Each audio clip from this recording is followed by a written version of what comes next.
guys, and welcome to week 2 of Thingamavlogs. So this week we're gonna be spitting out some top 5 lists, and I wanted to hit you guys with some old school stuff and give you guys my top 5 lists of DCOMs or Disney Channel original movies. Alright, so starting with number 5, I love this one because it is a classic and it is Halloween Town. Now if you haven't seen Halloween Town follows the story of a young witch named Maureen who will lose her powers if she doesn't start using them after 13. So her grandmother Aggie visits and they all go to Halloween Town, but there are some dark forces at work, so of course they have to band together and defeat these dark forces. Now I love this movie because every Halloween, it's a classic. Every Halloween I try to watch it. The sequels are not the best. I like to stick with the original Halloween Town, but if you haven't seen it, definitely check it out. It's probably always on Disney Channel around Halloween, or at least I hope it is. I stopped watching Disney Channel a long time ago, but I still watch this one because Halloween Town, come on. And number 4, I had to put on this list because I'm sure all of you know it. It's not an old school Disney Channel original movie, but I watched it when it came out, and it is High School Musical.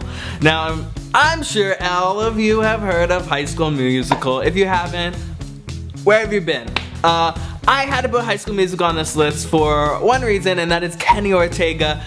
Kenny Ortega also directed one of my other favorite Disney movies, which is Newsies, which was a huge movie flop, unfortunately, but once the Broadway show came out, it kind of gained fandom again. But of course, High School Musical is on this list, which follows a young Zac Efron in high school as he decides whether he follows his passion of playing basketball or going and joining the High School Musical. And of course, if you didn't have any of those songs in your head, get your head in the game. Were you human? Come on.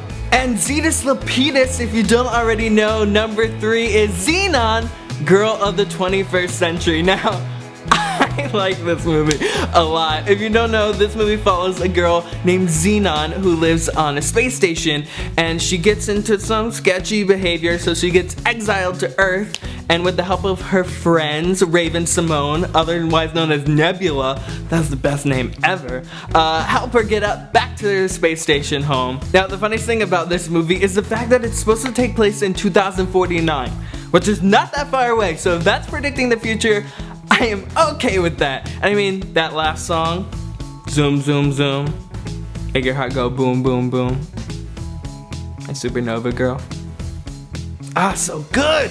Now number 2, I think, is the most quintessential Disney Channel original movie, and that is Brink. Brink follows the story of Andy Brinker, who with his friends are soul skaters, which means they inline skate, but they do it for fun and not money. But there is a competing team called the X-Blades, led by Val, who, that kid just looked evil. They skate for money, and of course, there's a trouble in the family where Andy's family is not financially stable, so he tries to lead a double life between joining the X-Blades and with his soul skaters. So he's skating for money and for fun. This movie is great. I mean, it is the formula for a Disney Channel original movie. It's like when Hannah Montana tried to lead a double life. Andy tries to lead a double life, and of course his friends find out, and he has to make it up to them. Money or fun? What do you skate for? Now finally, my number 1 Disney Channel original movie. Now you're probably wondering, Patrick, you've already said my favorite Disney Channel original movies. What others out there? Now this one isn't the most popular Disney Channel original movie, but to me, it has stuck with me the most, and it is The 13th Year. Now, The 13th Year follows Cody Griffiths as he's a really popular guy in school with all these friends until he turns 13 and he starts turning into a fish. This is great because I used to be obsessed with Little Mermaid and all that stuff, and the fact that a 13-year-old boy is turning into a mermaid made me happy. See, it's not only girls that can become mermaids, Ariel. Cody can do it too. And he finds out that his biological mother was a mermaid, and this is why he is turning into one as well.